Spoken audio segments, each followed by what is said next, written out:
How to see who viewed your Facebook profile. Hey guys, welcome back. In this quick video, let me show you how you can see who viewed your profile on Facebook. So for that, you can open up Facebook app on your mobile phone, or you can also open up Facebook on your laptop or PC. So what happens is here, first of all, you need to make sure that you have the updated version of Facebook so you can update your application. Once you update your app of Facebook, then you need to open it up and you will get right here. So after that, you have to click on your profile and it will take you to view your profile. After that, you can see we have edit profile option here, and then we have these three dots. Click on these three dots and it will show you the profile settings. Now in profile settings, we have the new option which is switch to a professional mode. Now some people are not seeing this option yet. You can see I don't have it, but what happens is here at the bottom above your search, you will find switch to professional mode.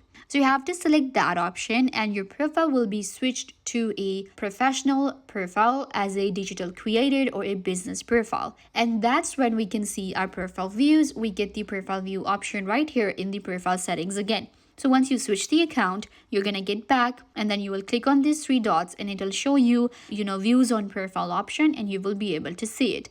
For that, yes, keep in mind, you will have to switch your private account to a professional account and then you will be able to do so. I hope that I was a big help. Don't forget to give this video a big thumbs up, leave a comment down below, turn on bell notification and subscribe to YouTube channel.